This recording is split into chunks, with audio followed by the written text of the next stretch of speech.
If you don't dissipate the heat, the engine will get hotter and hotter, and eventually it'll melt inside. Today I'm going to show you how you can make your cooling system last as long as possible in your car. Now, engines put out a tremendous amount of heat, and these cooling systems have a few main components. They have the radiator that dissipates the heat. They have some type of cooling fan that sucks air. What if I told you that neglecting one simple task in your car's cooling system could lead to a $5,000 engine failure? Your radiator, hoses, and thermostat could already be under attack, and you might not even know it. Today, I'll reveal the ultimate maintenance hack that not only protects your engine, but also saves you thousands of dollars in repairs.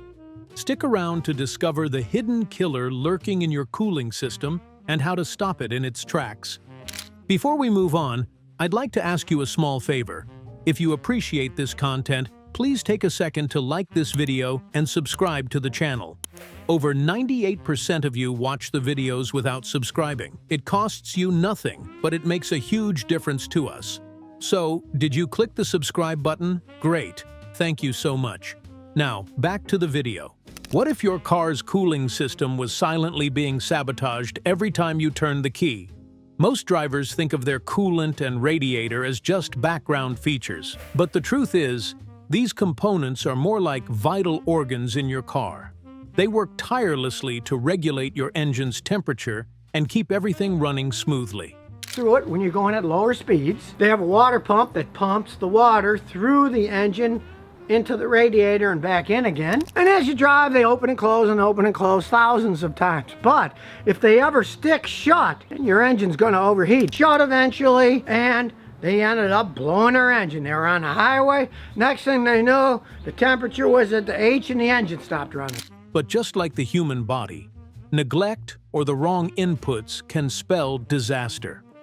Let's start with clogged radiators. Over time, debris, rust, and even old coolant can build up inside your radiator, restricting the flow of coolant. Picture this: a family road trip on a scorching summer day, and suddenly the engine temperature shoots through the roof. That's the reality of a radiator choked with particles it couldn't handle. But it's not just dirty radiators causing trouble. The coolant itself can become a hidden culprit. Manufacturers recommend specific types of coolant for a reason. It's designed to prevent internal corrosion and ensure heat transfers efficiently. Using the wrong one can create a chemical imbalance, promoting rust and turning your cooling system into a breeding ground for inefficiency. Now, consider the hoses. These unassuming rubber tubes operate under extreme pressure and intense heat every day. Over time, they weaken and become ticking time bombs. When a hose fails, it can burst, draining essential coolant in seconds and leaving your engine to fend for itself. The result? Rapid overheating that could lead to warped heads or even a cracked engine block. Repairs that might cost more than your car is worth. It's easy to overlook these issues because the symptoms often stay hidden until it's too late. But here's the kicker. All these catastrophic failures usually share a single root cause: neglecting basic cooling system maintenance. If you've ever wondered what could have prevented these headaches, the answer lies in a straightforward maintenance step. And up next, we're talking about the coolant flush and electrolysis test. Two solutions that can save your radiator, your hoses, and most importantly, your wallet.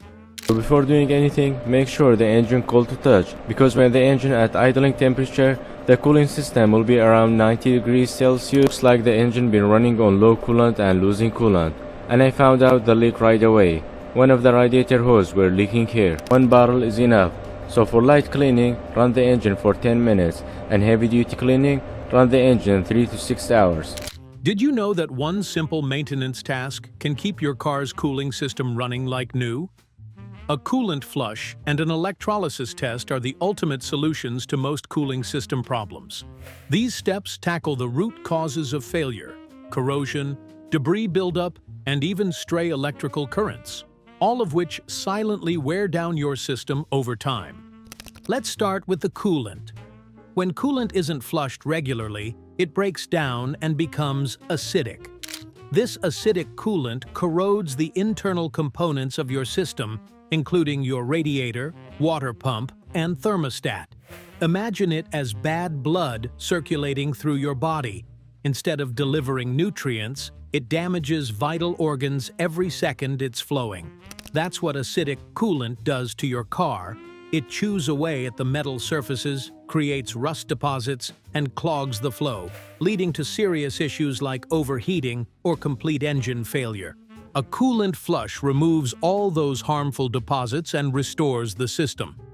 Next, we're gonna fill the rest with tap water. You can use distilled water as well, but since it's not staying that much, we are good to go. After you see all the bubble came out, we're gonna put the reservoir cap back on and we're gonna let it run for 2 hours. Alright, the engine cold to touch. Now we're gonna drain the cleaner. And here's how much it cleaned, and there is some still left in the reservoir. The process begins with a cool engine. Always wait until it's completely safe to handle. You open the radiator drain plug, let the old coolant flow out, and refill the system with distilled water. For heavily clogged systems, a chemical flush can help break down stubborn debris. Then you'll run the engine with the heater turned on full for about 10 to 15 minutes, allowing the cleaner to circulate and do its job. After draining it again, repeat the process with clean distilled water until no impurities remain. Finally, refill it with a 50-50 mix of coolant and distilled water or a pre-mixed solution recommended by your manufacturer. Don't forget the step people often skip: burping the system, which ensures there's no trapped air disrupting coolant flow. 1 bottle is enough. So for light cleaning, run the engine for 10 minutes, and heavy duty cleaning, run the engine 3 to 6 hours. Alright, the engine cold to touch. Now we're gonna drain the cleaner. And here's how much it cleaned, and there is some still left in the reservoir. Then there's the electrolysis test, which detects stray electrical currents that damage cooling components over time. With a multimeter, you place the black probe on the engine ground and put the red probe into the coolant. If the reading is above 0.3 volts, it's a sign of electrolysis, and addressing this promptly can save your radiator and other parts from premature failure. Together, these simple steps can save you thousands in repair costs and keep your cooling system in peak condition. Your car's cooling system is more than just a piece of machinery. It's the lifeline that keeps your engine healthy. Regular coolant maintenance doesn't just save money, it protects the very heart of your vehicle. Neglecting it could lead to stranded afternoons, repair bills in the thousands, and irreversible engine damage. But the good news? A simple flush and an electrolysis test can prevent all of that. Take the first step today. Your car will thank you later. And if you're looking for more ways to save on repairs and extend the life of your vehicle, stick around for future videos.